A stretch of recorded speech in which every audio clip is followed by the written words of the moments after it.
Tonight's Atlantic Coast Conference opener for the Blue Devils of Duke will be against Virginia Tech in Game 2 of our ACC Sunday night double dose. Virginia Tech, the Hokies have played the Blue Devils as well as anyone in recent memory, and it's coming up next from Cameron Indoor Stadium.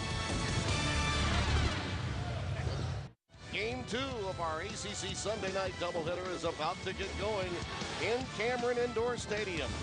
Yeah, they're loose. They've made their way inside, and they're lathered up and ready to go. As their beloved Blue Devils get ready to take on Virginia Tech, it's next.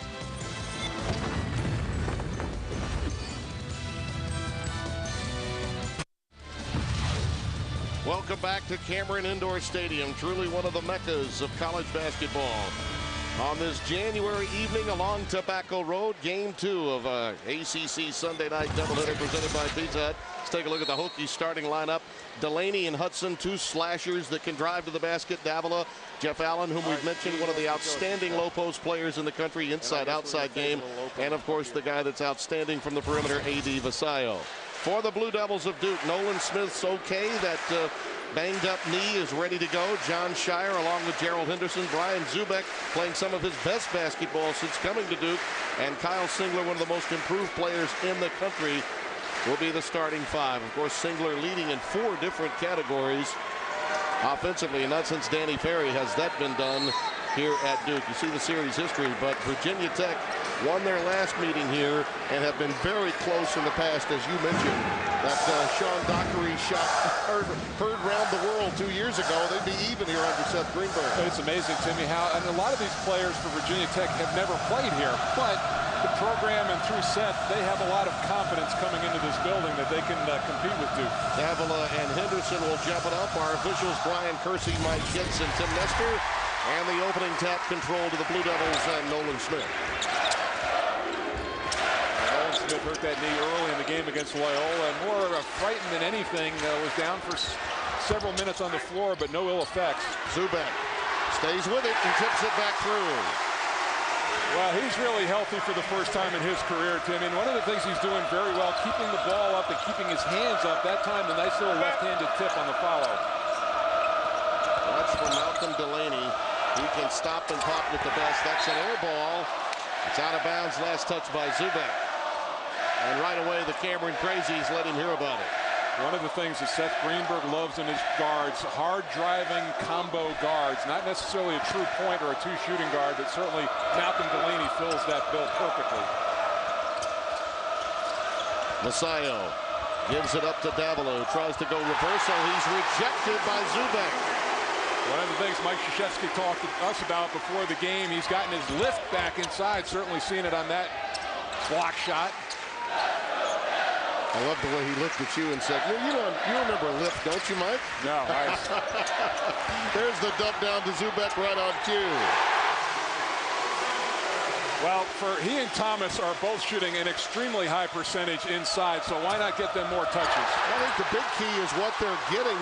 The productivity at the 5 spot on the floor has been better than we've ever seen from Duke teams in recent memory. There's an offensive rebound by him. Shire gives it up to Singler for the easy one.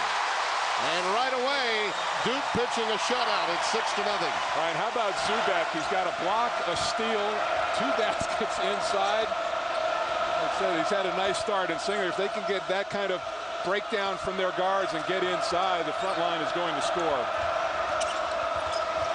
Already a critical possession for Virginia Tech, and a steal by Singler. Taken away, though, by Davila. And they find Delaney up top. Shire gets the long rebound. 2 minutes gone by, and Virginia Tech yet to scratch.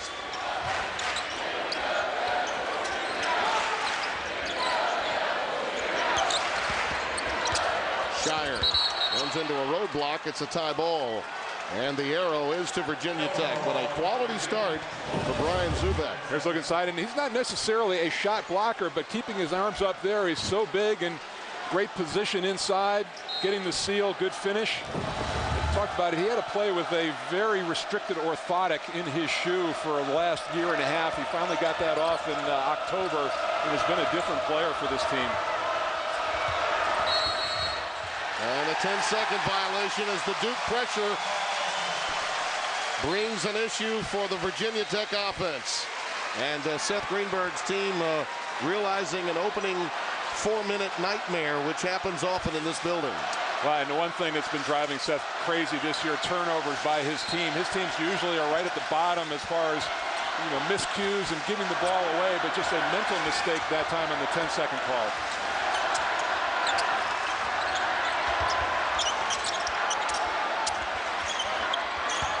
Henderson may be the real key element to the success of this Duke team this year. So athletic in so many areas. And still waiting for him to find his ceiling as you see a reach-in foul against Nolan Smith. And they will run Gerald Henderson down into the low post. You talk about his athleticism. If they get a mismatch, they'll try to get him the ball down low. They are running more. They played more. They're running a lot more motion this year, Tim, and doing different things and really making an emphasis about attacking the paint. And that's through dribble drive, post-ups, and offensive rebounds. And with the change in the backcourt, as you see Hudson unable to convert, Virginia Tech ice cold to open this game. With the change of Nolan Smith moving to the point and away from a prolific point guard, it's a different look this Duke team has. As Singler hits a three, and Seth Greenberg gets a timeout.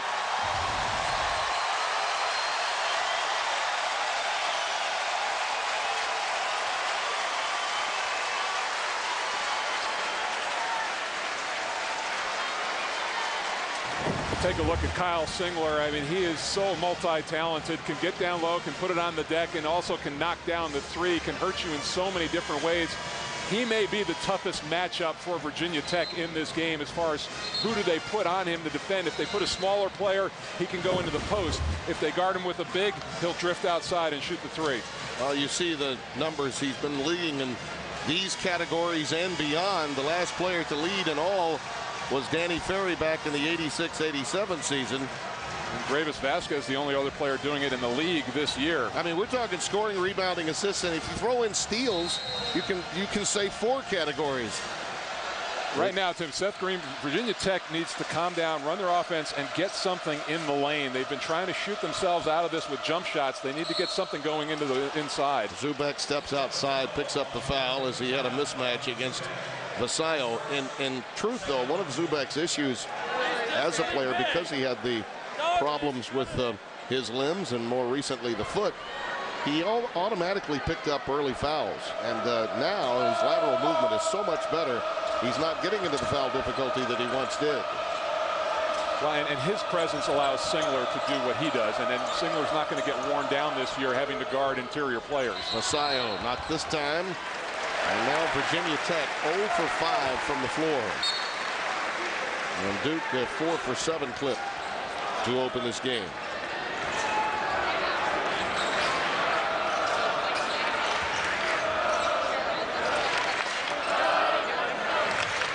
Henderson flashes and goes with a jump hook over Hudson. Gerald Henderson with his first bucket. We talked about him flashing down in the low post, and Hudson, that's a mismatch for him. He's used to defending out on the perimeter. They haven't really gotten the ball into Allen's hands, this Virginia Tech team. There's Hudson, a pull-up. Allen gets it off the offensive glass and is pushed by Smith.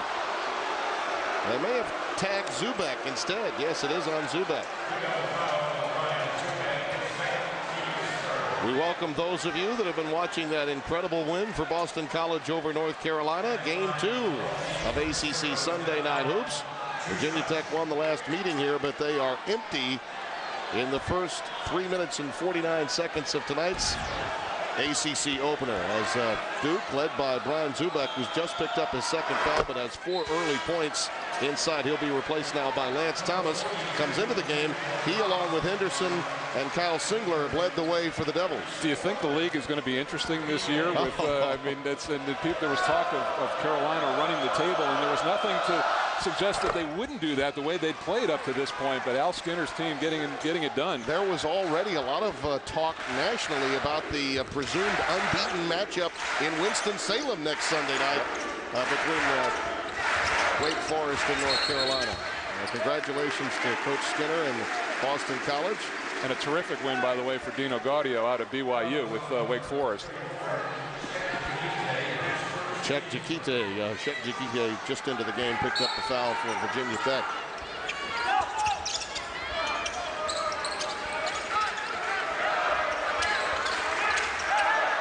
member of our broadcast team, Deb Antonelli, will be telling us what happened in that North Carolina-Boston College game. Certainly they imposed their will, their style of play, that we know. But Deb will be joining us from Coach K courtside when we return to give us the skinny on what happened just a few miles away in Chapel Hill when we return.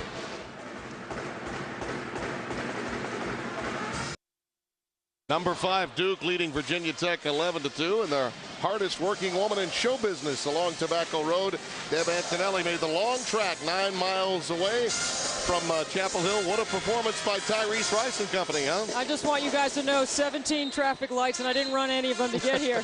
But I'm telling you what, Boston College certainly came ready to play. They did a great job of matching North Carolina in the paint. Tyrese Rice had a fantastic game, managing everything for Al Skinner. He had 25 points and 8 boards, and then how about the game for Sanders? It was a premonition, but I'm going to tell you right now, Tyrese Rice told me that he would be the X factor in this game, and he certainly was. What a great win for Boston College. One of the common denominators, Mike, if you're going to battle North Carolina, is you better get great point guard play.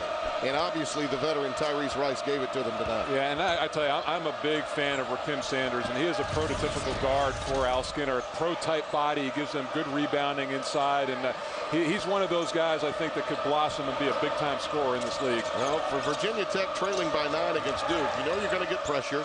And as Seth Greenberg told us, you have to attack the attackers. Well, but then he also talked about having to run their offense from a little farther out. And they're getting very compressed in this game, and it allows Duke to help a lot better than the spacing that he wants to get. They're 0 for 7 from the floor. There are only 2 coming at the free throw line as Terrell Bell, the sophomore from Stone Mountain, Georgia, comes into the game to replace Lorenzo Hudson. You know, the reason for that, Mike, is you want to spread the Blue Devils defensively away to create lanes, right? Yeah, and try to, open up things for Delaney to get him doing his thing off the dribble.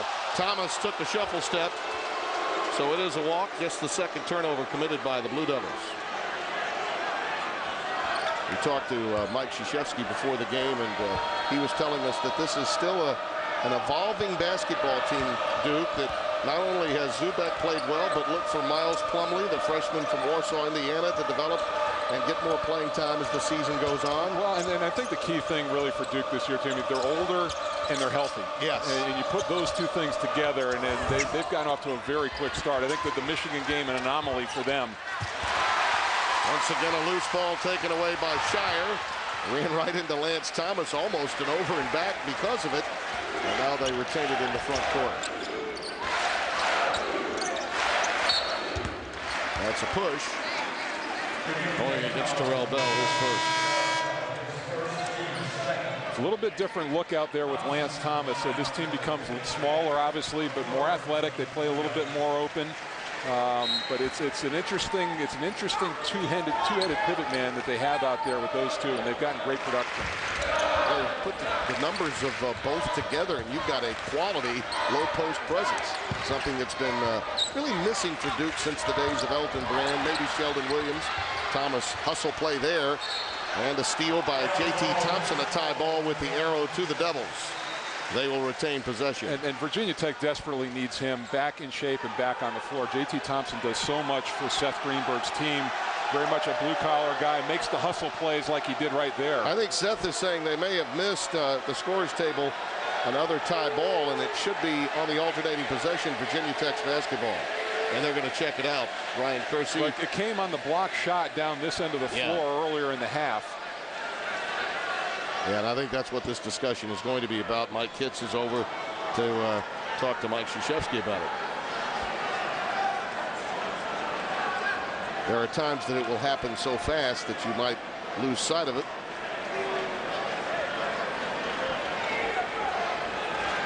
That's interesting. You see Seth Greenberg there, and he has really embraced coming into this building. Yes, he has. And he absolutely, you get the sense that he would like to have a home and home every year, and have this game be a part of it every single season. It's interesting that these 2 teams play twice, Mike, and North Carolina State and Duke play once. Crazy. That blows me away. Yeah, I can't understand that at all.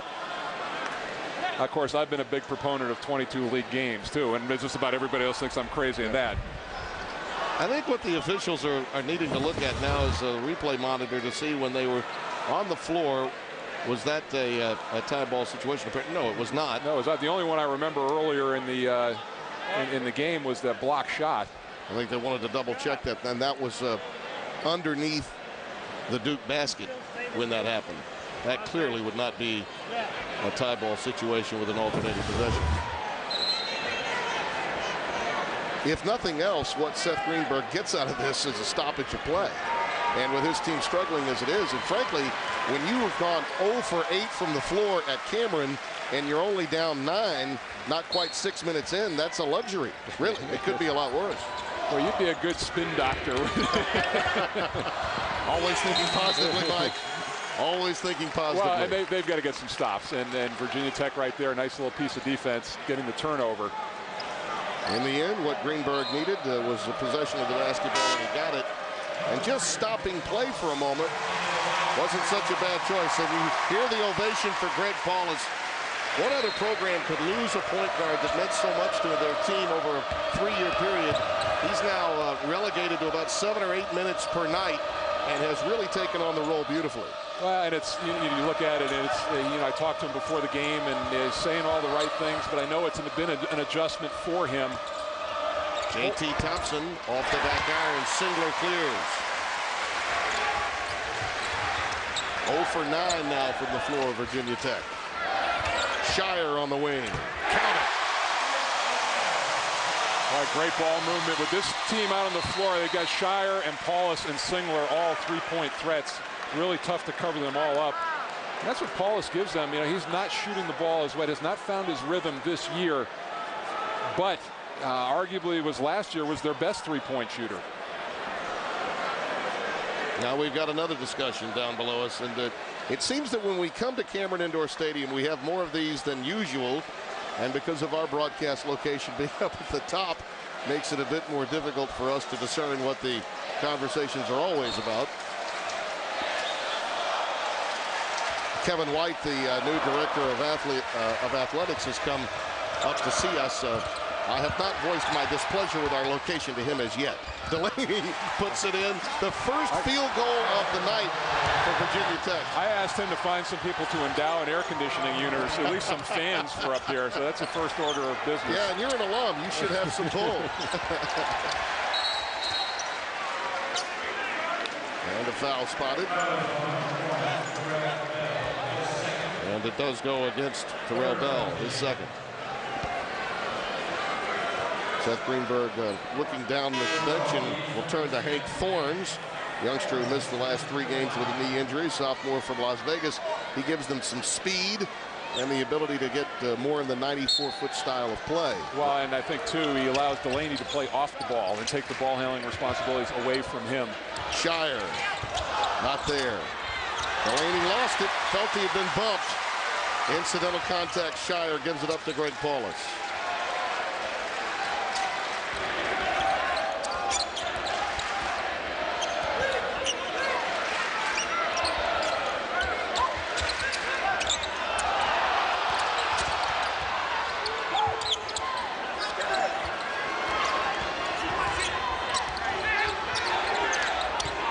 With the dump down to Thomas, the jump stop, and he's stripped. Excellent defensive work from the backside by Delaney. Leaves it for Thompson. Well, they're attacking the rack, but unable to finish. Paulus feeds Thomas. He's fouled by Thorns. Well, I think you see one down one end. J.T. Thompson was so concerned about the contact that he didn't finish the play.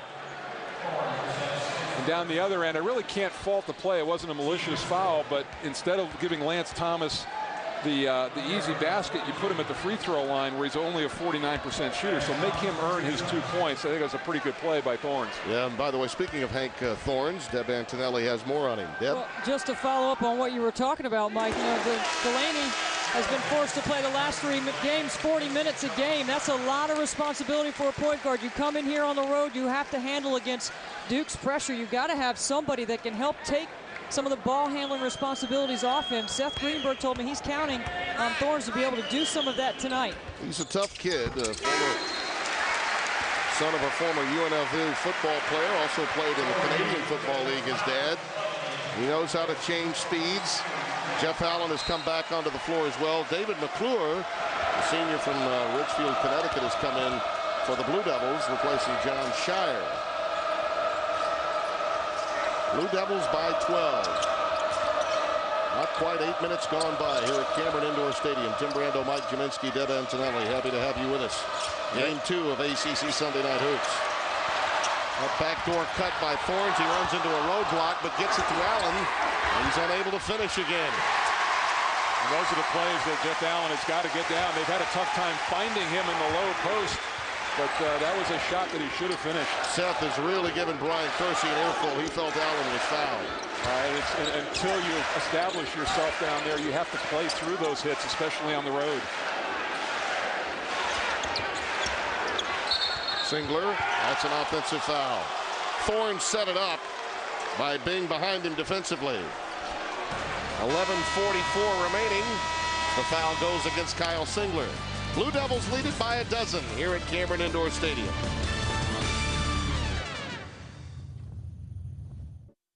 ACC Sunday Night Hoops is presented by Pizza Hut. Get ready for a whole new way to eat pizza. The Natural from Pizza Hut. Now you're eating. And brought to you in part by Touch of Gray from Just for Men. By the way, I'm also a client when it comes to Just for Men. Just thought you'd like to know, G-Man. If you look at our game summary, the Hokies, a paltry 1 for 12 from the floor, and Duke getting 8 points in the paint. Singler playing as you'd expect.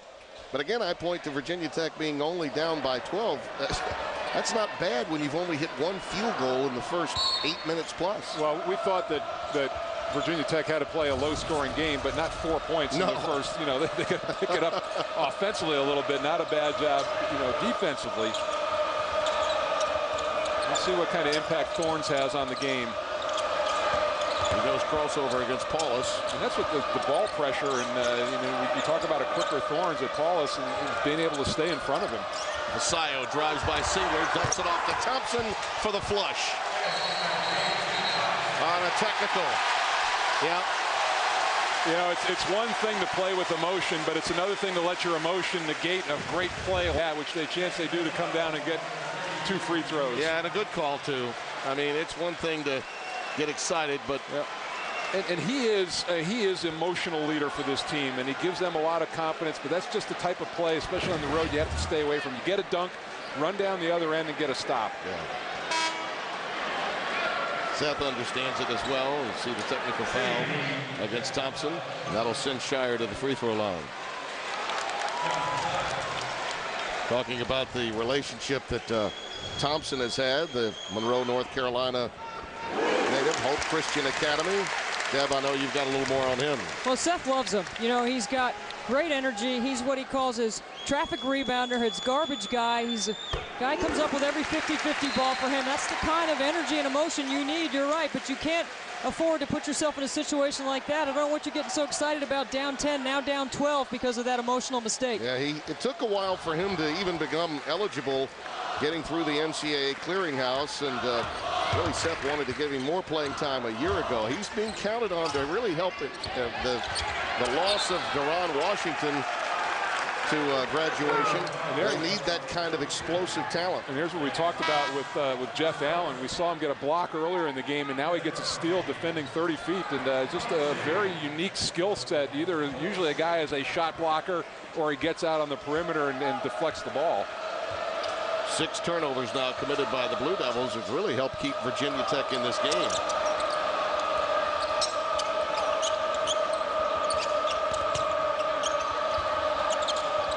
Thorns, a pull-up over Shire. Tough shot. Really was. They're going to switch everything out on the perimeter, and he was going left, having to make a right-handed shot. Shire again on the wing, not there. Pulled down by Thompson.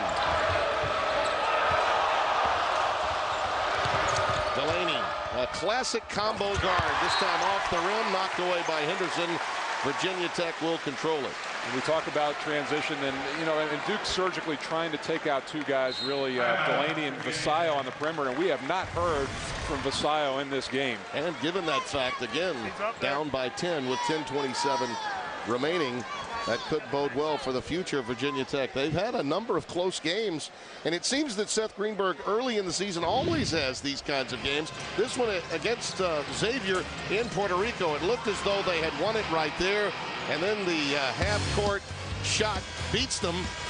And that's just, and by the way, the bank was open late in Puerto Rico, and in addition to that, they've had narrow losses at other buildings on the road, and certainly the Georgia loss was probably the most difficult for them to take. Wisconsin is a quality team, and Seton Hall a tough team out of the Big East. 8 points total in those 4 losses, and he really feels that, you know, you hate to put a number on it, but with J.T. Thompson playing, maybe you get 2 of those wins, maybe you split those. So he is very high on this team and their ability to get better as they get more healthy with him and Thorns. They have one more non-conference game against Richmond, a team that beat them a year ago. Vasayo gets, and he must have heard you, Mike. He has his first field goal to make it 18-10. Well, and I think if you're Duke, you'll take a 2-point shot, but that's the versatility of Vasayo. He's got the size to be able to get inside and play over people. Henderson a bit out of control, and he throws it off the glass. Vasayo just shrugged at that too. Thompson on the other end.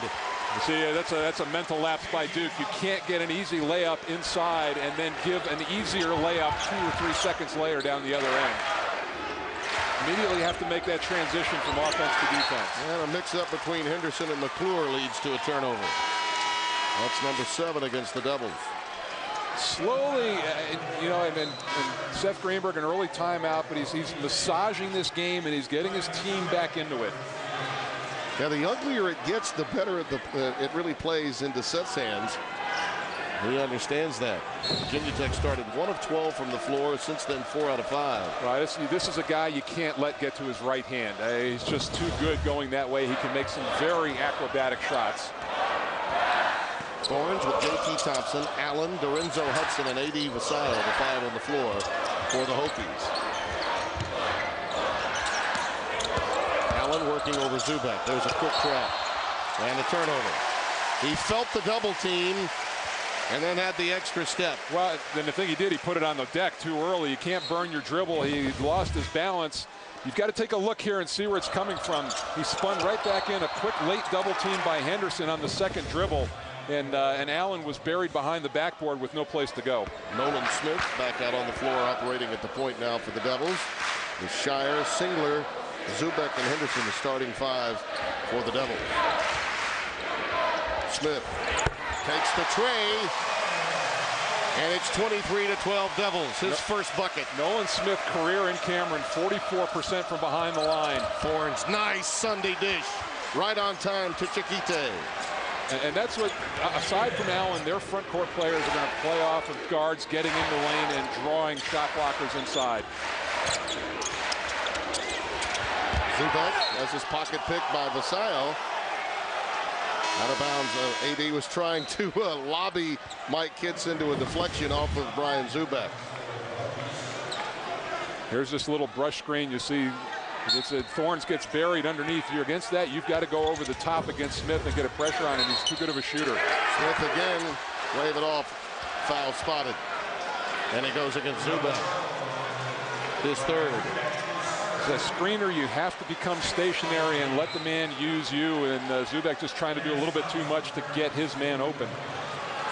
And foul prone in the past, has not been picking up quite as many this year until tonight. You know, it's amazing what happens when you get into conference play. The speed of the game changes dramatically. Thorns alley-ooping for Hudson. Chiquite trying to keep it alive. On the deck, Vasayo trying to tie up Shire, and they finally do give the tie ball with the arrow to Virginia Tech. Several tip opportunities inside for Virginia Tech that they've not been able to capitalize. They're getting hands on things, but not been able to get the ball in the basket.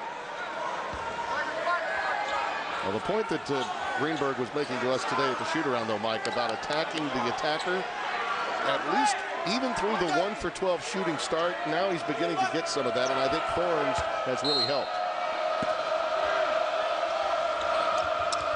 He's out of the game now, but he really helped get Virginia Tech's offense rolling. A.D. Vasayo knocks down the first triple of the evening, and it's 23-17. First three for Virginia Tech. And for a great scorer like that, all it takes is one shot to get you going, and he gave a little fist pump to the Virginia Tech bench after making that. Henderson with an answer. 26-17. So this Duke team is making threes. They are very difficult to play with. And they generally shoot it better here than any place else. Vasayo, offensive foul. Player control foul against AD, his first. Blue Devils lead it by 9. Cameron Crazy's getting into the regular season rhythm at home in game 2 after an amazing story just 9 miles down the road earlier with North Carolina, the #1 team in the country, going down.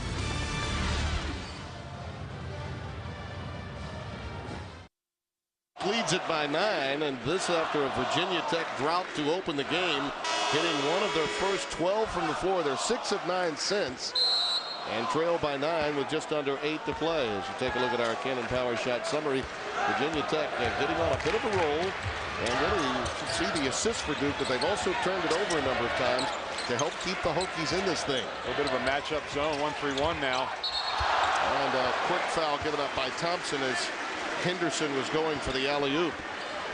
Second foul on J.T. Thompson. Virginia Tech changing defenses, trying to give Duke a little bit of a look, and that's the thing. They'll look for Henderson along the baseline for that lob play. Jeff Allen will check in. This was the most celebrated high school player coming out a couple of years ago, and has dropped a lot of weight, has scaled down. Thompson sits down for Seth Greenberg. A lot expected from Jeff Allen, the young man from Hargrave Military Academy, by way of Mount Wilson, Virginia, Washington, D.C. He got a new nickname. We talked about him being, Seth called him the Big Donut last He's year. A smaller donut now. Yeah. Yeah, a cruller now? Or yeah. He'd be one of those donuts, those little dots they give you now.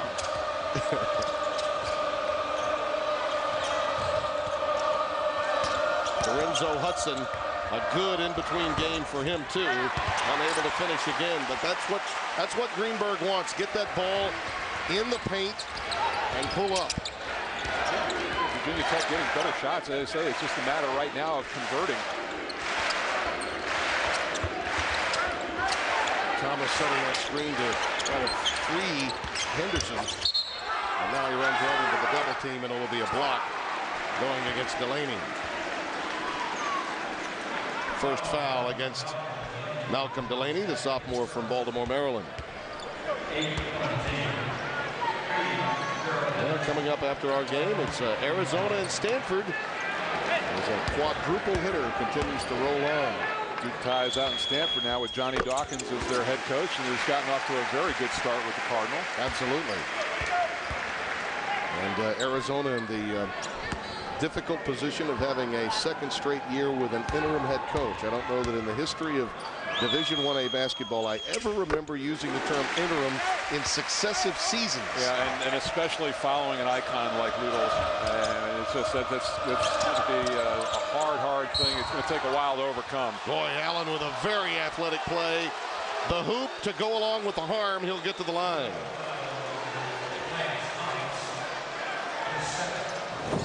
And here's the look, and nice versatility by the big man, being able to carry it all the way and really concentrating on the finish. Lance Thomas getting his second, Mike, between he and Zubek. The 5 spot has collected 5 fouls, 3 for Zubek and 2 for Lance Thomas. Let's go back to Deb. Hey guys, that's exactly the versatility that Seth Greenberg was hoping for out of Allen when he dropped those 34 pounds to not be the big donut anymore. He was able to go full court, handle against pressure, and then finish with contact strong at the rim.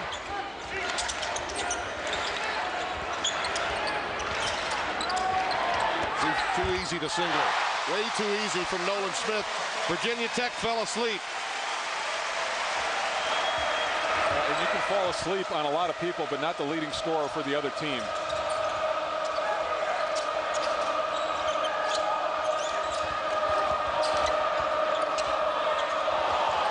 Very dangerous pass, but he got away with it. Vasallo unable to connect.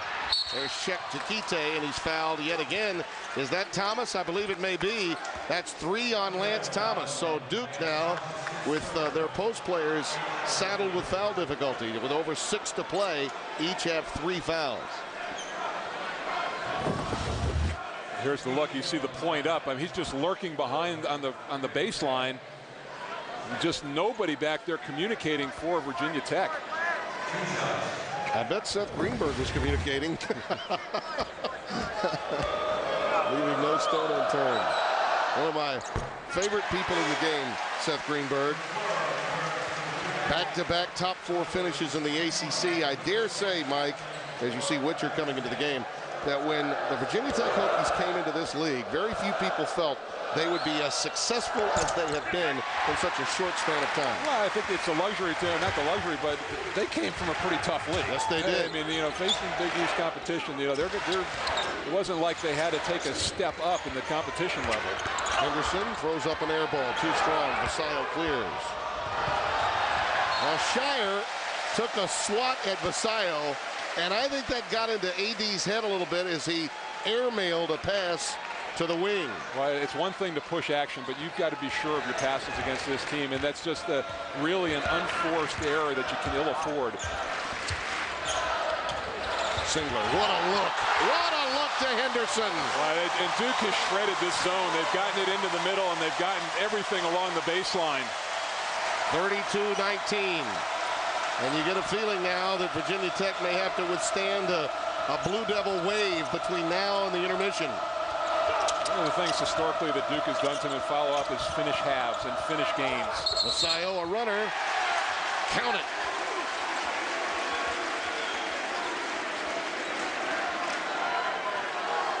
They do give him credit for the hoop, but then the player control foul. Here's the look. We see Singler that time. What a beautiful little bounce pass. He was the recipient before. And then Vasallo, you make him go left. That's a tough shot, but the referees have been very consistent on that late call getting in for Duke. So he did get the bucket, but he also picked up the player control foul, his second. And so we take a few steps to the other free throw line. I think you look at Henderson, and they need him, not that he's been playing poorly, but over his last stretch of 3 games, playing at a very high level, almost 18 points a game. You know, that they need that average to inch up a little bit. He's just so explosive. Yeah, and as we mentioned earlier, Mike, I don't know that the ceiling has been set for how much better he can get. Of course, a second-generation basketball star. His father, among your peers, of course, played for so many outstanding teams in the NBA, most notably the Celtics, but also the Pistons, Knicks, and Sonics. And, of course, played collegiately at Virginia Commonwealth. Paulus back out on the floor now as Duke has extended its lead to a baker's dozen.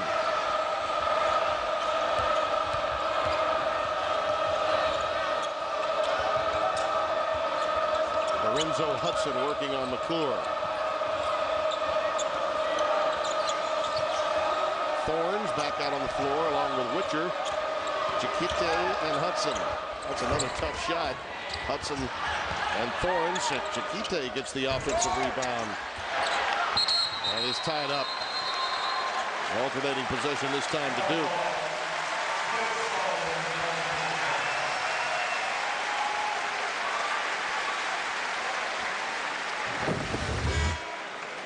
You can tell that ownership means a lot when you get into league play, huh? Well, and it's, you know, you tell people, and I try to tell people here in Cameron and around the league, there's 3 different levels. There are non-conference games, there are ACC games, and then there's the Carolina game. Yes. But there is a distinct difference in any building you go to between a non-conference game and an ACC game. Singler unable to get that jump hook to fall, and Thorns leading this Virginia Tech team back out on the floor. Virginia Tech will improve the more Thorns gets his feet underneath him. Having been out for such a long time, they're having to get used to one another. And really, Tim, you think about it, that Castle Coliseum is probably the most proximal to Duke in size, and it's a very much of a it's a pit. It's a throwback type of arena. It really is a pit. and has been that way really since Del Curry played there with Charlie Moyer back in the 80s. Virginia Tech was a part of the old Metro Conference back in the day. We talk about those wins and what Castle Coliseum means as a home court advantage. I go back to this. How many people would have thought that in the last 5 years, 4 or 5 years, that's where they rank? That's pretty good. No, absolutely. Come in and been very successful and have beaten the upper echelon teams virtually every year.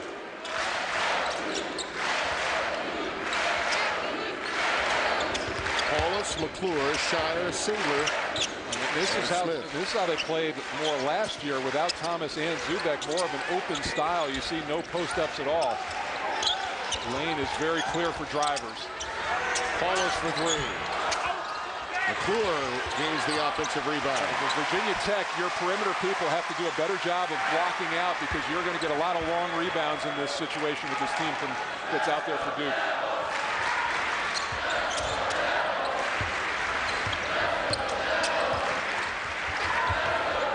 Singler really does flourish in this style of offense because of his inside-outside capability. And it's a tough matchup for Jeff Allen to chase him around.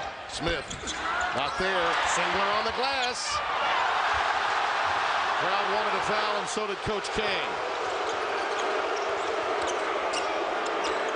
Delaney with a dump down to Allen with authority, and he's hacked. Singler on the backside will pick up the foul. 3:11 remaining. The Blue Devils lead by 11 in what has become a first-half bruiser. We'll be right back. Duke leads with just over 3 minutes remaining, and you know, Mike, 8 of their 11 field goals have come by the way of an assist. They are best connection here. Well, they're just doing a great job moving the ball, attacking things inside, making lobs, getting behind the zone. This is a group of players that have played together. They're showing it. And, you know, you look at it, Tim, their first six games only averaged 12 assists per. In their last 6, they've averaged 18. So getting a lot better ball movement. I think that's one of the reasons why so many people are curious about Mike Krzyzewski's offensive evolution with the time that he spent with Team USA. Of course, a well-documented gold medal winning team, and the Mike D'Antoni effect that had really gone into play maybe a couple of years ago when they were playing small ball, and now they're bringing Zubek and Thomas more of a conventional approach inside, but without that prolific point guard that we've been accustomed to seeing under Coach K for so many years. Well, it's just they've been forced to play this way in the last 3 minutes because of foul trouble. I think with the evolution of those two players, it certainly helped them and allowed them to play in a different style. Jeff Allen at the free throw line, who's slowly getting his act together, has 7 points on the night. He should be at or near a double-double most of his career. Coming into tonight's game, averaging just under 14 points and 9 boards a game.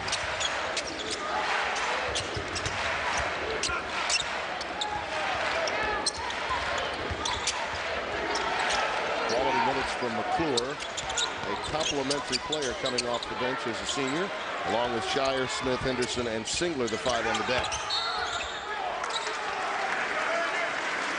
And another foul committed. Terrell Bell picks it up.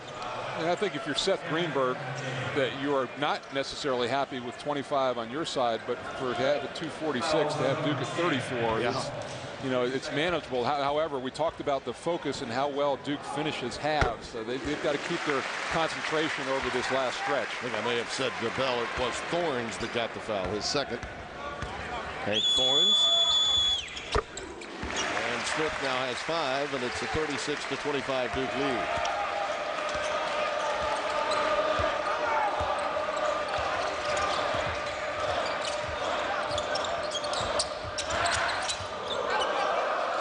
Lorenzo Hudson looking to get the ball inside to Allen.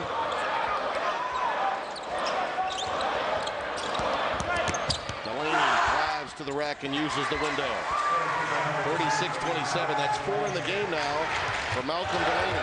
Played off the screen that time, did not use it, but got to his left hand and still finished. Singler Ran right into a trap and got tied up. Well, there you see, that was a nice job by Jeff Allen. We talked about who's guarding who at what end of the floor. Allen having to chase Singler out on the perimeter and doing a pretty good job moving his feet, getting good help from the weak side with Witcher. That was a nice job bottling him up. Lewis Witcher, junior from Rocky Mount, Virginia. Lead him on the defensive end primarily. And they're trying now to hide Singler a little bit, putting him on Witcher and then letting McClure battle Allen. Delaney, another floater. That's his game.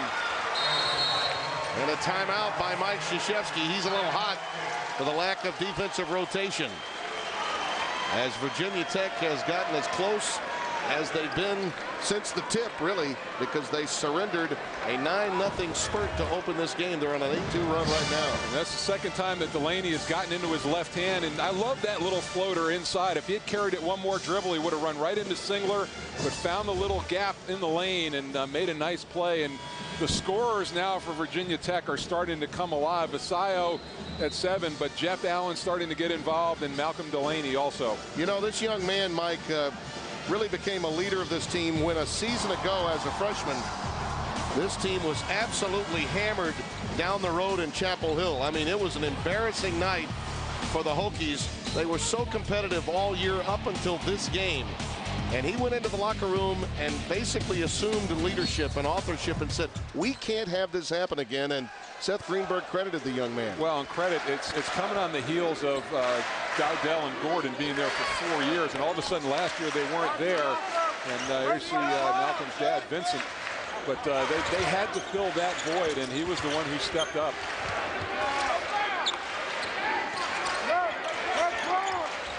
Sometimes a thumping like that early in a regular season will turn a ball club around. It certainly did Virginia Tech. Good defensive effort along the low block that time by Allen, whose feet have been quick of late. Well, and it's not like North Carolina hadn't thumped a lot of people like that. Yep. So, it wasn't like a bad team came out and punched you in the nose. I think Greenberg liked the idea that Delaney took it personally. It's interesting, he began his career, their first game, you and I had it, was at Castle Coliseum when they came into the league. Opened the season with Duke on the road here a couple of years ago when Sean Dockery hit the hickory-dickory-dockery half-court shot to win when Duke was #1 in the country. And they will close their season this year at Castle Coliseum with Duke and North Carolina in back-to-back home games. I think the schedule makers in the ACC have now understood that Virginia Tech is a tough out late in the season. Singler with a 3. 39-29. He has 9. There's the advantage we talked about he had with Allen. Tried to put it on the deck before, but just stretching it. Allen feeling a little in foreign territory, guarding outside of the paint. Delaney, a jump stop. Boy, he's the real deal. 8 points for him. 39-31. And all things considered, if Virginia Tech can be at within 10 or better, they'll feel pretty good at halftime. Singler rejected by Witcher. Delaney comes out of there with it. A couple of nice help side plays that Witcher has made on Singler.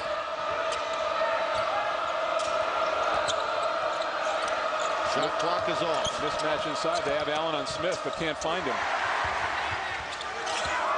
Still have that same mismatch. And I believe Seth Greenberg has said hold it for 1.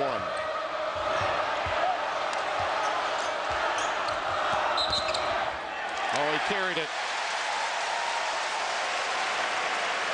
Palming the basketball, which has been a point of emphasis for the last couple of years. Sadly, that's the last thing Greenberg wanted to see, was Duke have possession with 7.8 remaining.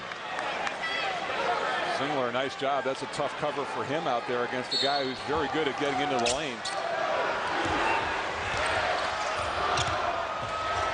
Smith has it stripped by Delaney again.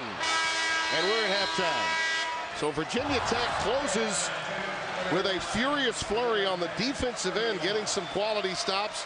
And even after a 1-for-12 opening, they are within 8 at the break. Coming up at halftime, FSN Final Score will take you around the country. The stunner, of course, just 9 roads down here along Tobacco Road as Boston College won, and we'll recap the first half. All of that coming up at halftime. Stay tuned for all of that, scores and highlights from around the country and in the ACC. We mean business when the regular season begins in the Atlantic Coast Conference. North Carolina, the #1 team in the country, has already gone down. What about #5 Duke? We shall soon find out.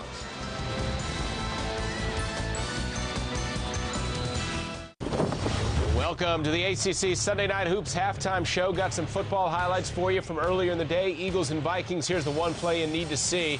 Brian Westbrook, who was held in check most of the afternoon, is not held anywhere here. 71 yards for the touchdown. The Eagles move on to round 2, 26-14, the final on the road. Earlier in the day, another road team, the Ravens, took care of business against the Dolphins. Chad Pennington, great this year with controlling the ball and keeping it on his side. Gave it up 4 times in interceptions. Here's Ed Reed, who's thinking touchdown just about every time he gets his hands on the ball. Breaks to the near side of the field. Only Pennington to beat. Not a problem. Ravens win it 27-9 over Miami. All right, we're going to check out for now, but remember, for a complete recap of the entire day in sports, it is the Final Score show coming at you tonight right after Pac-10 basketball.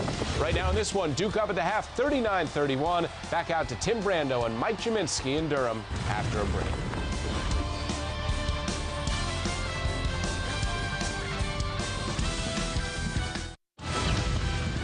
ACC Sunday Night Hoops halftime continues just down the road from Durham, North Carolina in Chapel Hill. The #1 team in the country was upset tonight.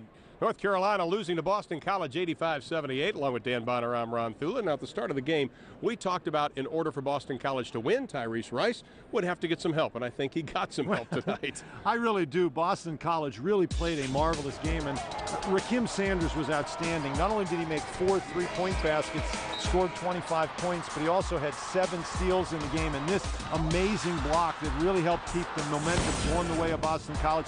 How about the freshman Reggie Jackson in his first road game in the Atlantic Coast Conference, scored 17 points, played with a tremendous amount of confidence, and yet Tyrese Rice got some help, but he wasn't too bad himself. He scored 22 points. He had 8 assists. I guess the debate about whether anybody can beat North Carolina is now ended. Boston College did. They did everything that we thought a team needed to do in order to beat the #1 team in the country, and the #1 team goes down to Boston College. More halftime on ACC Sunday Night Hoops after this. ACC Sunday Night Hoops is brought to you by Best Buy. You happier. After a fast start by the Blue Devils, Virginia Tech has closed the gap, and Duke finds themselves leading 39-31 here at halftime, getting it done both inside as well as out.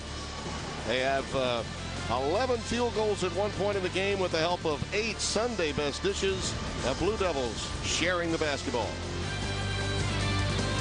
ACC Sunday Night Hoops has been brought to you by Pizza Hut. Get ready for a whole new way to eat pizza with the natural from Pizza Hut. Now you're eating. Virginia Tech sophomore Malcolm Delaney helped engineer a comeback during an 8-2 run to get for the Hokies back into the matchup. They'll need more of this in half #2 if they are to entertain any thoughts of upsetting Duke here at Cameron Indoor Stadium. The second half is next.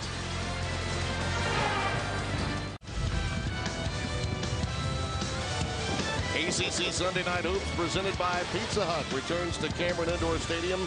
Tim Brando, Mike Jaminski, Deb Antonelli. Game 2, North Carolina went down earlier in an upset to Boston College. Over at the Dean Smith Center, Ron Thulin, Dan Bonner, and Deb was over there for that one. And here we are to see what happens in half #2 as Virginia Tech trails by 8. 2 things if you're Mike Krzyzewski. I don't think you're happy with 8 offensive rebounds for Virginia Tech and also 10 turnovers for his team. They've got to do a better job of handling the basketball.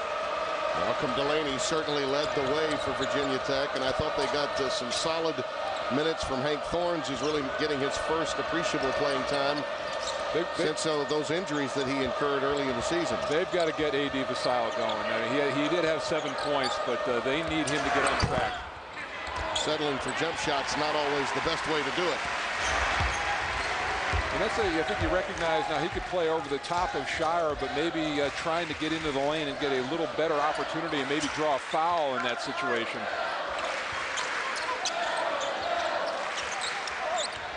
Zubek playing with 3 fouls, as is Lance Thomas when he gets in. Shire not there. Vasile collects the rebound. That's one thing. He is a very good rebounder of his position at a wing player, 7 rebounds per game. Shek Jakite on the floor for Virginia Tech to open the second half. He was pretty active on the offensive boards as Delaney drives and cuts the lead to 6. Well, Malcolm Delaney, 43 field goal attempts in his last 3 games coming in. He has been much more aggressive looking for his shot. And this is as close as Virginia Tech has been all night. Delaney pulls the trigger for 3. A little quick that time. Sure, 1-on-3. He was feeling it though, Mike. He was feeling it.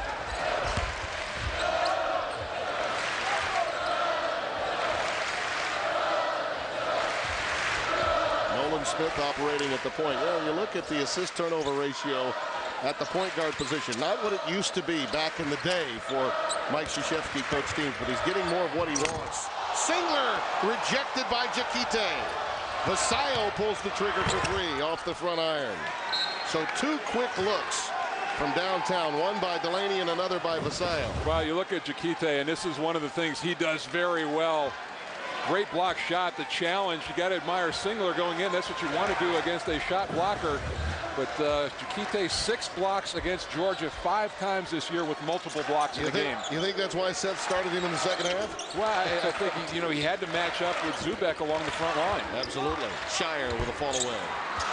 Allen clears it to A.D. Vasayo. A third chance to cut it to 4 or better. Jakite goes reversal off the feed from Vasayo. Yeah, and that only comes in averaging a couple points a game. Mike Krzyzewski wants an early timeout here.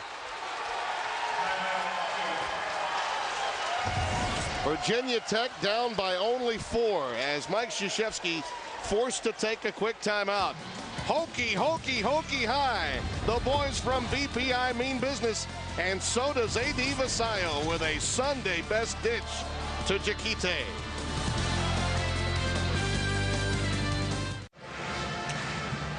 Mike Krzyzewski with a bit of a shock treatment timeout, I'd say. G-Man? Yeah, that's a wake-up call right there. Very disappointed with how his team came out defensively in the second half. This really kind of a complete antithesis to the way that Virginia Tech started the game. So cold, but they came out, got themselves right back in this ball game. Look at the big 3 for Virginia Tech, and they're really delivering what they normally might, but they really haven't gotten the help from some of their friends that they're accustomed to. No, and they need that 4th score to step up. Deb Antonelli has more on that, Deb. Well, guys, I caught Coach Greenberg coming out of the locker room. This is exactly what he said. He talked about the big 3, getting more scoring opportunities, and the 1 for 12 start was about spacing. You can see how Virginia Tech is doing a better job. A couple of quick passes, look to attack the paint. Well, back to that spreading the floor that we were talking about. Zubek misses from point-blank range, but stays with it and gets the putback. That'll help your offensive rebounding statistics. Well, and in his first couple of years, he would have missed that first shot and really not gotten back into play. But this is the second time in this game he's gotten his own miss and put it back in. Mike, that spacing that Deb Antonelli was talking about that Seth Greenberg mentioned to her at halftime is something that he discussed today at the shoot-around at great length. And you see the avenues, the driving lanes to the basket. That's a direct result of that spreading the offense out. Right, and J.T. Thompson that failed to take advantage of the double team. They sent his man down, and it was a wide-open layup that he missed. Henderson almost lost the dribble. Smith trying to pick it up. Jakite altered that shot, may have deflected it. And a tie ball. Delaney, Thompson, and Singler all on the deck. Well, they refer to Jakite as a poor man's Ben Wallace, but he's playing like Ben Wallace in this second half right now. Yeah, he is everywhere. He's getting a lot of leather. Is Shek Jakite, young man from O'Malley, Bridgeton Academy in Maine is where he prepped, but Shek has really made a difference. An outstanding shot blocker, not polished offensively, but boy, what a difference he's made. And Delaney with an unforced error that time. He knows that's on him. Let me see, after a 10 of 17 start, 3 of 15 cents for the Devils. And their largest lead, even though Virginia Tech was 1 out of 12 to open this game, they never led by more than 13. Zubek, a little give and go to Smith. And Singler recovers, gets it into Henderson's hands. Back to Smith. And Smith a little undersized, but that's what you have to do against a shot blocker. Challenge him, and he used the pump fake well against Jakite. 7 for Nolan Smith. Hudson feeds Jakite. Showing a little face-up game, a little dexterity. I don't know that that's necessarily a part of his normal game, but playing so well on here and playing with a lot of confidence, all of a sudden the rim opens up for you. Zubek trying to work pick and roll for Nolan Smith. Now gets it from Henderson. Smith for 3. Oh, the iron unkind. Henderson on the glass. Well, I think, part of the problem we talked about Duke, they're such a good rebounding team this year, got out-rebounded in the first half, but they are doing a much better job with second chance opportunities. And in Wojciechowski form, they all slapped the deck. And Smith gets the foul, his second. I think they made their point during the shock treatment timeout. Keep it alive and allow Henderson to be the jumping jack.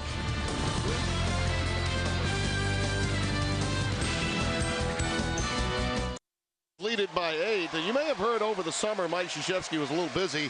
Here's the winning touch from New Touch of Gray from Just for Men. And we talked to Coach K before tonight's game about the experience and what it meant to him, what it was all about, his soiree in the summer to Beijing. I actually I went to an amusement park in Beijing, and then we got a whole bunch of guys who start playing pickup basketball, and then they gave medals at the end. It was cool. Imagine that. It was really cool, and I got to pick my own team. There are a lot of really good players that just happened to be in Beijing, like LeBron and Kobe. And I had first choice, so I picked all of them. And I won. So it was cool. I loved it. I want to do it again. The sense of humor you got to love, Mike, but it's an experience he'll never forget. Well, I thought the coolest thing of all was, and coaches don't get medals, but when they draped all 12 of them around his neck, that was one of the great scenes in sport. Really was. 10th turnover now committed by Virginia Tech. And he commented to us that, you can use in your teaching both individually and as a team, but mostly as a team, those moments that he experienced. And Nolan Smith made comments about, what he was attempting to do. And it was Nolan that issued this statement. He said, well, if Dwayne Wade were doing this, and he said, well, I had Dwayne Wade.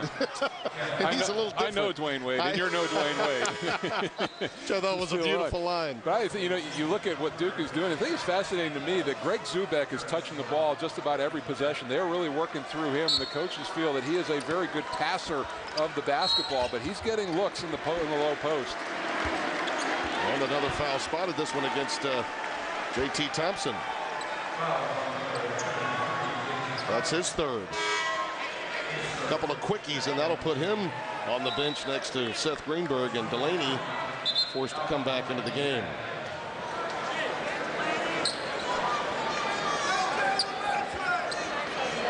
And we have some sort of a substitution issue. I think we may. Thompson has to get back out on the floor and wait before the opportunity presents itself for Delaney to get back into the game. Must play through this sequence. They have to be careful here to not pick up a fourth foul. Well, they need him down there. He's the kind of player that they'll need for the stretch run. Smith gives it up in traffic. Count it, and a foul. Singler. And see, this is what we talk about Zubek letting Singler be Singler. And they ran the two-man game with Nolan Smith, and that allows Singler to shape up on the weak side and make a nice play. And Jakite picked up the foul, his second. And Jeff Allen has to step up to the guard coming down the lane, and that just leaves him wide open. I don't know, Mike, in a season, we see in college basketball players mature mentally and physically, but from a physical standpoint, I don't know that I've seen anyone that's improved his overall look any more than Kyle Singler. I put Jeff Allen right up there. Yep. In different ways. In different ways, but that's what happens between your freshman and sophomore year. You figure it out, and you mature, and your body gets better physically. The 11th turnover now for Tech. They've gotten a little careless with the basketball, and Duke on a 9-2 run. They had 3 chances to cut it to 4 or less, took some quick shots, and now are being made to pay by the Blue Devils. Single with a wraparound to Zubek. He was not expecting that pass. Vasayo going end to end, and Henderson will give himself up and pick up the foul.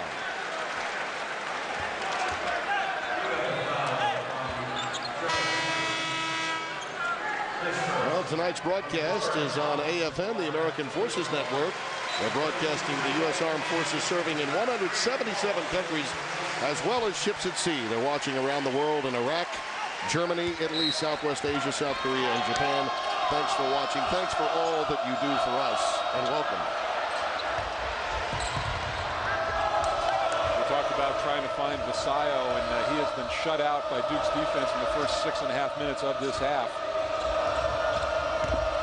Thorns operating at the point. That pass was deflected by McClure, who's given quality defensive minutes to Coach K today. And that's where ball pressure can save you inside, because Jakite was wide open down low, but because McClure had active hands, the pass never got there. Witcher is on the floor now, along with Allen, Thorns, Delaney, and A.D. Vasayo, the 5 on the floor for Virginia Tech. Well, this is where Virginia Tech made their run in the first half when Thorns came into the ball game.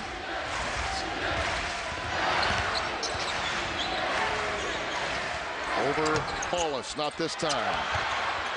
Witcher on the deck trying to save it. So we've had a number of scrums tonight. And the alternating possession this time will belong to the Blue Devils.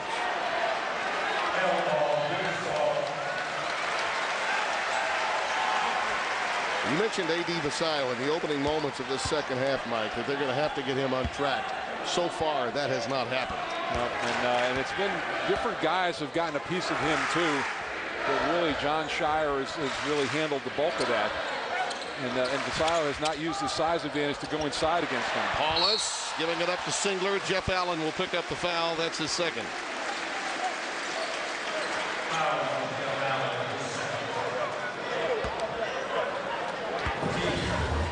Here's a look, and you know, so many things he does well. And when you can catch with 2 feet in the paint like that, and you get your defender on your back, good things are going to happen. It's either going to be a made basket or you're going to get free throws. Duke is 11 of 12 at the stripe tonight.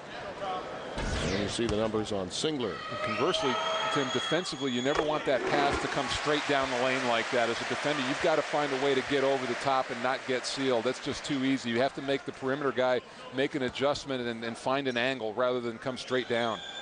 You know, going back to thinking about players that were able to lead in 4 different categories: scoring, rebounds, assists, and steals. Danny Ferry did that the 86-87 season. Singler is a Wooden Award finalist, as many people know. This kid's a candidate to lead in all 3 categories for sure for the bulk of this season for the Blue Devils. The lead back to 13. And another foul spotted off the ball. Does go against Shire, his second. The lead is 13, 50-37.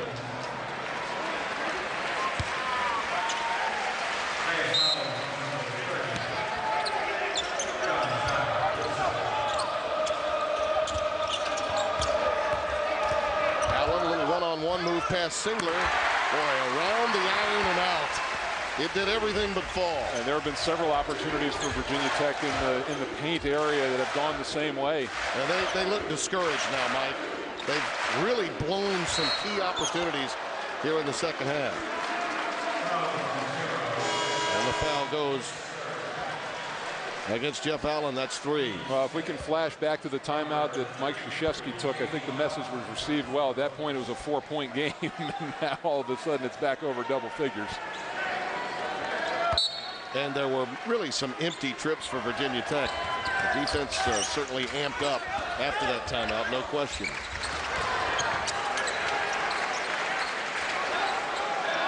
Paulus now operating at the point with Singler, Thomas, Henderson, and McClure. Paulus pumps.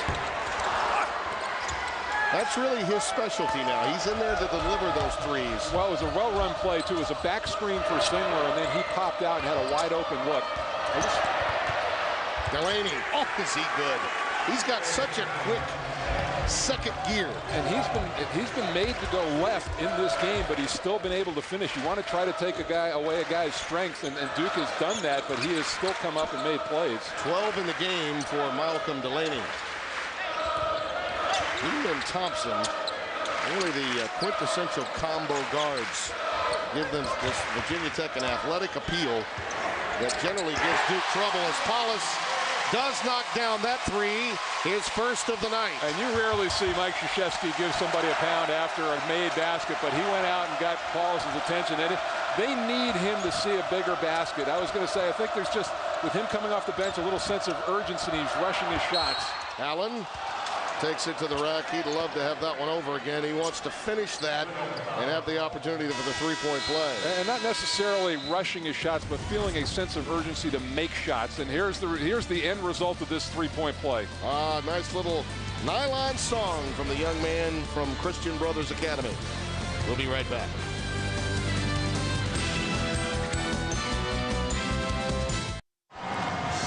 G-Man, we oftentimes talk about turning points. Usually it's a moment when a little emotion plays a role. This was at the 17:32 mark, and since that timeout, Coach K's seen his team go on a 14-4 run. And the 14 is not the impressive thing. It's the 4 that they've held Virginia Tech to over the last 7 minutes of this game.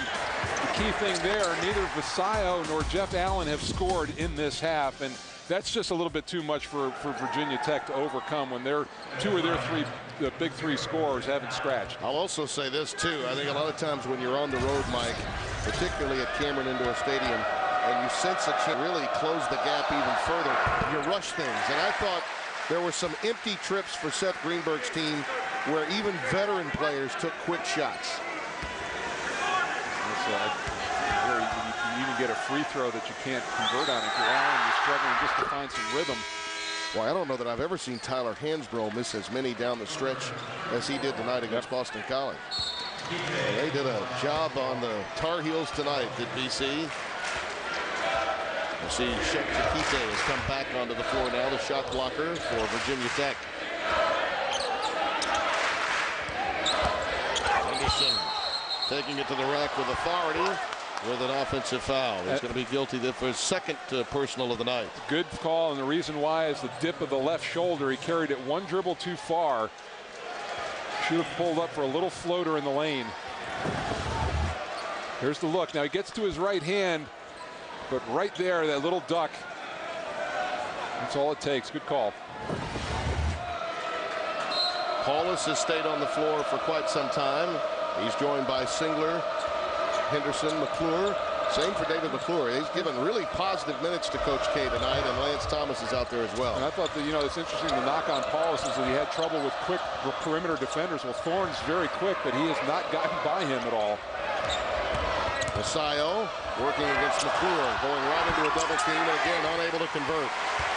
That's McClure doing all the little things to help you, and defensively, he's a pretty good matchup for Vasayo, about the same size, and can really mark him and get a hand up. Singler, count the basket. Chikite with a goaltend. 17 now for Singler. And don't forget, we'll take you out to the Pac-10. Another good one coming up.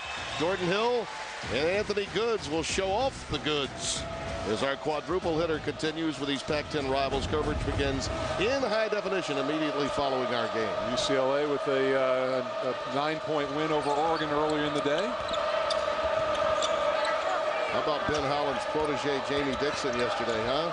We saw them a couple of weeks ago against Florida State, going into Georgetown and winning in the Big East.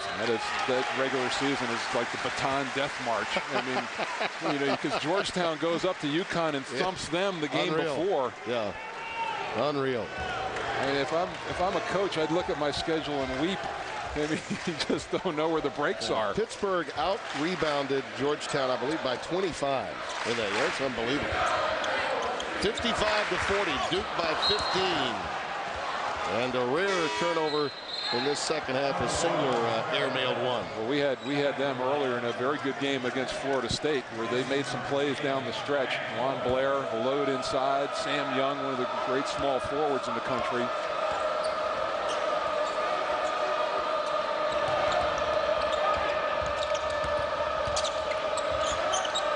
Terrell Bell working on Singler.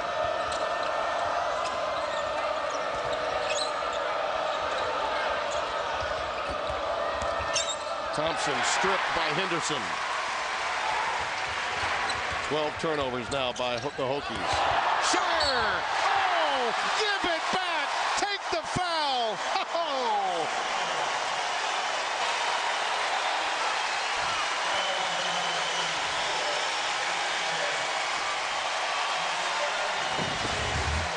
This is just classic basketball right here. The pump fake, the give and go. That is so simple and so elegant. John Wooden. Look at that. Right there, give and go to the basket. You know, John Wooden would be giving a standing ovation to that play. That was just a thing of beauty.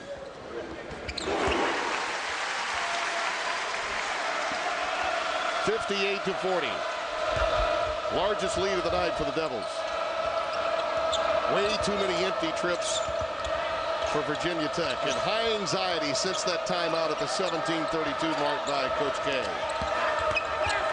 Thompson right into the double team. Chiquite there to clean it up. He did a nice job. Chiquite coming to the front of the rim. Singler goes to double team him and leaves him uncovered, unchecked.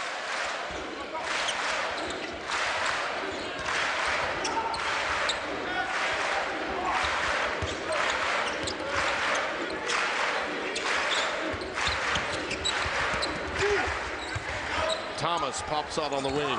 Way too strong. Last touch by J.T. Thompson. Duke will control it with 9 to shoot.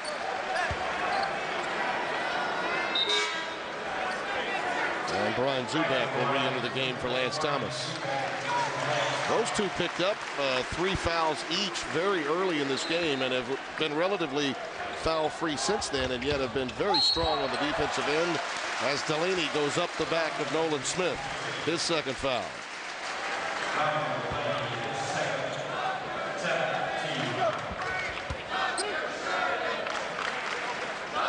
We talk often, Mike, and I believe this coming week you're going to hear a great deal more. The loss of North Carolina is going to be heard quite a bit through college basketball nationwide early this week. What it takes to beat a certain team, and certainly Wake Forest, one would think, has all that it takes to give North Carolina what they want. And through the years, Virginia Tech has been a team built to play and beat Duke. Well, and it's more, Timmy, that they've been able to control the tempo of this game and keep it close and make it a 1 or a 2 minute game. And they haven't been able to do that so far right now. And it just Duke scoring at a clip, I think that's too much for Virginia Tech in this particular game. You know, and Seth pointed out to us, they're just not handling the basketball as well as they have in the past. And when you've lost veterans in your backcourt, and even the Durham Washington exit is something that they've been missing tonight as well, I guess we shouldn't be surprised. Singler gives it up to Smith. This just such a very unselfish Duke team on the break right there. Everybody on the floor, save for Zubek, has got the ability to handle out in the open court.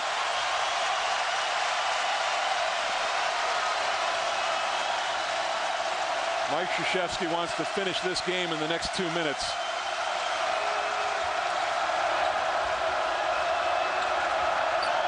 Thompson needs help. Delaney fell down. Another turnover. Gerald Henderson. Vasayo lost it. Singler comes away with it.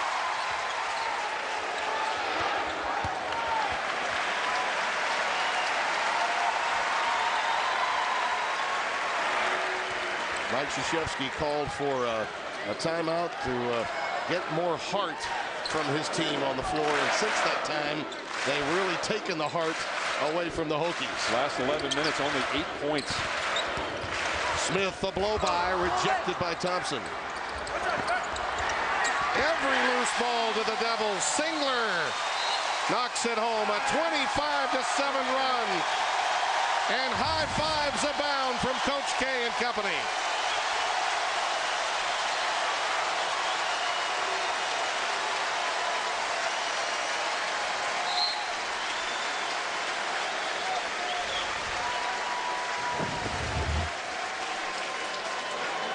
Here's the look inside, the little give and go. Simple basketball for Duke. They've been very good, very efficient. And here's on the break, we talked about it, Singler, Shire, and Smith, the point guard with the finish.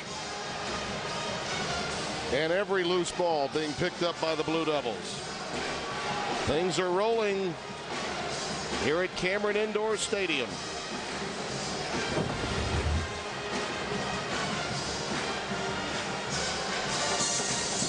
Let's go downstairs to Debbie Antonelli. Debbie. Hey, guys, you're talking about the versatility of Duke on offense. It's not just on the offensive end. How about defensively? Even Zubek is switching on screens right now. They have kept the pressure on since that timeout that you talked about, Timmy.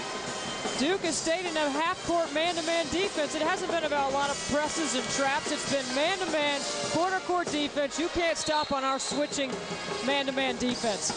When you sum up the season for Coach K, even with 28 wins a year ago, the facts are they never were completely healthy. And he said to us today, Mike, he said it very efficiently, his team is older and it's healthier.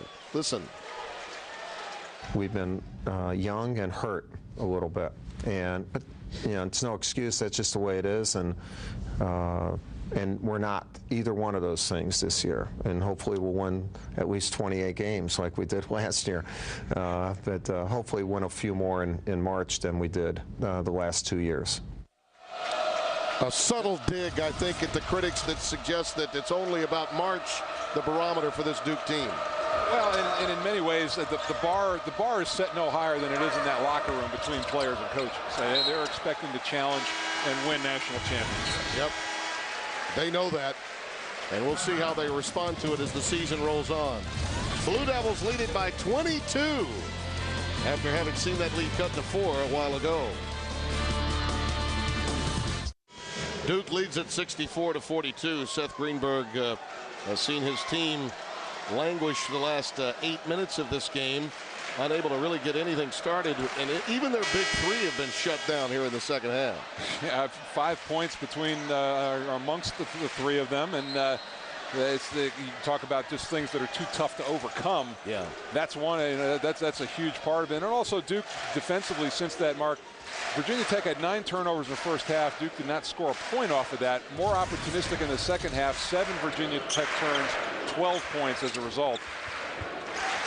Well, you look at the circumstances that Virginia Tech faces, and the reality is this. A year ago, they closed strong. They had 10 conference wins, and yet did not make it into the NCAA tournament field. You see the shot clock is winding down now as Shire negotiates and gives it up to Zubek, who misses the layup. But you know, Mike, this team is going to improve. It's going to get better. They clearly are not protecting the basketball as much as he'd like. But, you know, I think 10 wins. Georgia winning the SEC tournament last year the way they did probably cost Virginia Tech an at-large bid. In my mind, this is still an NCAA tournament-type team. And I felt sorry for all those people on the selection committee who were certified insane. Because, according to Seth Greenberg, they should have been for looking by Virginia Tech. Well, you had that game against North Carolina. Hansbrough had to make an unbelievable shot. Best team in the country at the time in order to win that game. And the Hokies won 10 games in this conference, and it wasn't enough. So I believe a number of people had empathy for his situation. Well, and again, you hate to see it this year, but last year was some early season losses, and there we take a look at what Virginia Tech has coming up. In-state rival Virginia, and then playing another Virginia school in Richmond, and then get into the ACC schedule in earnest. All of a sudden, I think a lot of people were looking by Boston College this year, and that just changed. That just changed dramatically.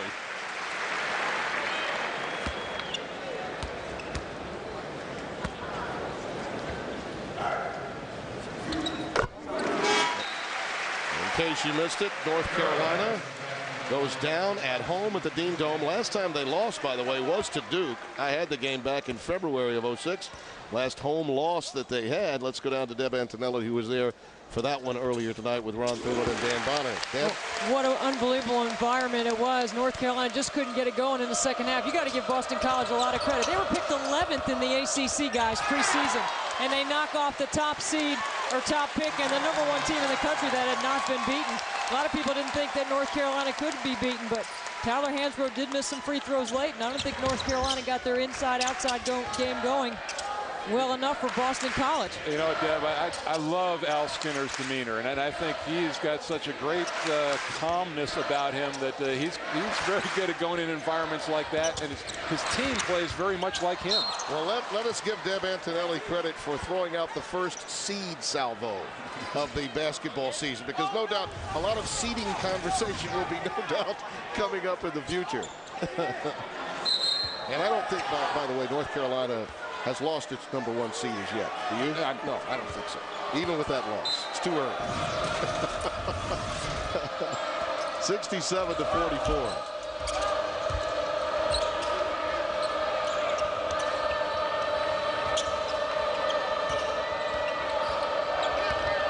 Thorne to pull up over Smith.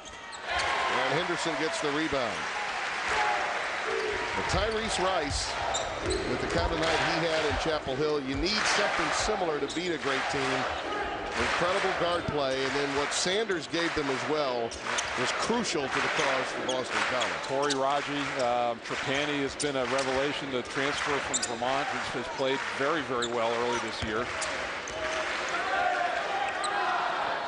Talk about how tough it is when you get into conference play.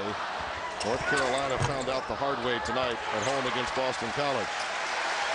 Yet another offensive rebound for Duke.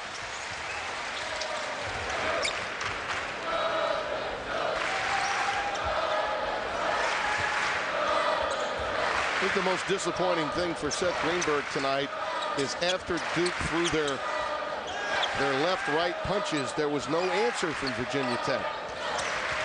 He wanted to see at least a run being made between that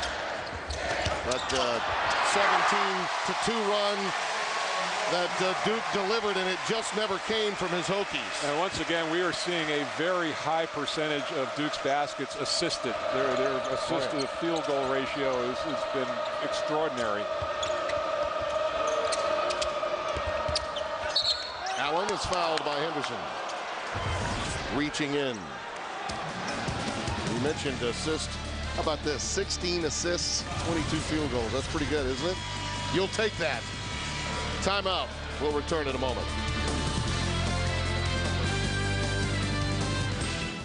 Duke has this one well in hand, but don't forget, coming up next week, now suddenly North Carolina, coming off its first loss of the year, will have to travel to Winston-Salem to play one of the hottest young teams in the country, the 6th-ranked Demon Deacons. And by the way, they may be ranked a bit higher than that by the time they play.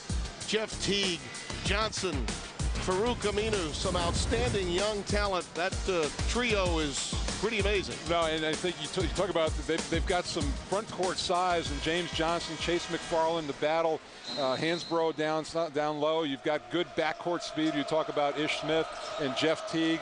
Certainly that North Carolina is going to be a little stung. They've got a game against College of Charleston this week, and Wake Forest coming off a very impressive win out at BYU. Yeah, by the way, I believe that was a 53-game home winning streak the Cougars had. And they are an NCAA tournament team. I mean, that is a club that's going to be heard from. Better than 22,000 were on hand for that matchup. A very big win for Dino Gaudio.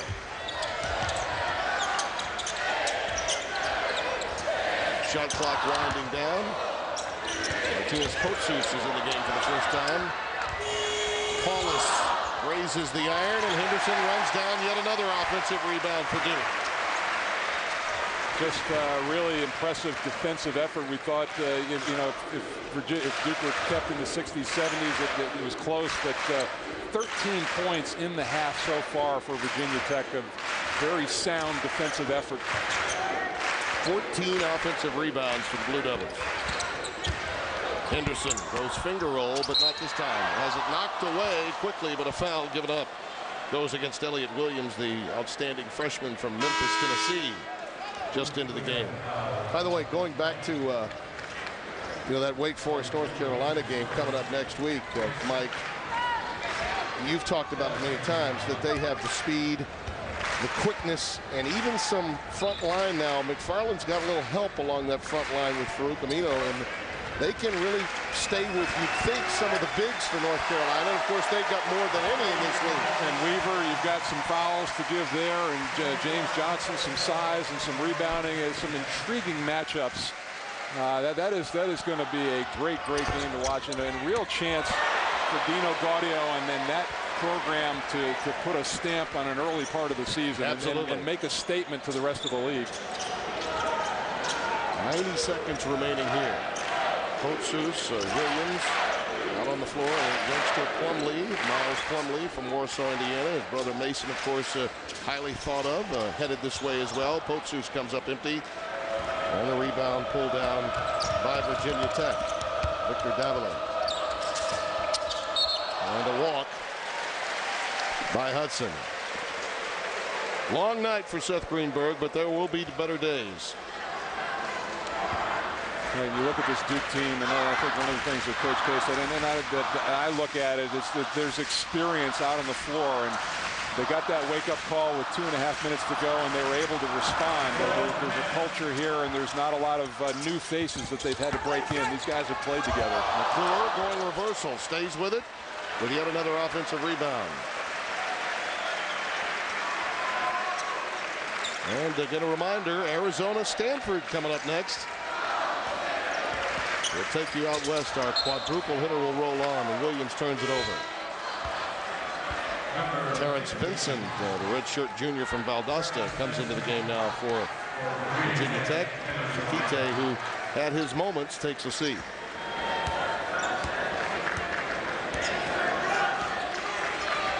Only 9 points scored by Virginia Tech, Mike, since that timeout was taken at the 17:32 mark of this game. Absolutely no doubt that was the turning point in this matchup. And I don't know if Vasile scored in the second half. Did not. And Jeff Allen might only had 1 pointer. And at halftime, they were 74% of the offense. Yep. Which is right on average for those three players. When you add Allen, Vasile into that equation, along with Malcolm Delaney, those three guys have absolutely got to deliver for Virginia Tech to be effective. No one knows that better than him.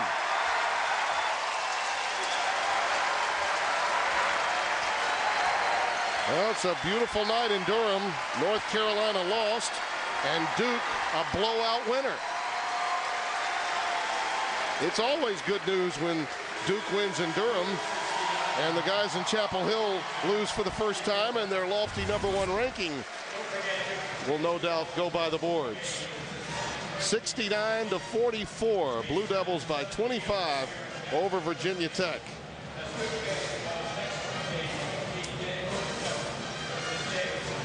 Kyle Singler put on a show again tonight, doing it all for the Blue Devils. 19 points. He was 7-11 from the floor. 7 of 11, had 8 rebounds to go with it. 7 assists as well. Sophomore from Medford, Oregon, living up to his lofty status. He's had a number of 20-point-plus performances on the year. Tonight didn't need all 20, but he certainly was responsible for much of their success throughout the course of the night. Right, and just great team basketball all the way around. Great sharing of the basketball. All right, let's go down to Deb Antonelli, who's got Kyle with her. All right, guys, Kyle, Coach K at the 17:30 mark in the second half. What did he say to you guys to change your emotional level? Nothing different than what he's been saying to us all year. We just got to keep on playing. We knew they would get tired with our defense, and we just wanted to keep pushing the ball and playing defense, which we did. We played great defense, and I think we could have taken better care of the ball, but overall I thought we played a pretty good game. You held them to only 9 points in the second half. What did you do defensively that worked against Virginia Tech? Well, we knew we had to shut down their 3 key guys. I thought our guards played very well. We got them passing lanes, we pressured the ball, and we played team defense. Once again, you carried the load again tonight, Kyle. You led the team in scoring, rebounding, and assists. You've been doing that all season long. Last year, you got a little tired when March rolled around. How are you feeling, and how will you be able to stay fresh for the postseason? Well, I feel great this year, and it's a new year, and that's kind of the mentality that I take from it. And overall, the guys on our team are better, and I think that's great. And I think we're gonna have a better year than we did last year, and that's very exciting. All right, Kyle, congratulations on the win, guys. Yeah, I'd say Coach K has probably said a few things like that time and time again during a timeout. Yeah, he didn't say anything, Mike. He hasn't said before. Yeah, and it's family hour, so we'll suffice to say, he wanted them to play better defense. Oh, by the way, you might want to hold those 3 Virginia Tech players down a little bit more here in the second half. Only 5 combined points for the big 3 of the Hokies in the second half. A 25-point blowout win for the Devils. Back to wrap it up from Cameron Indoor Stadium in a moment.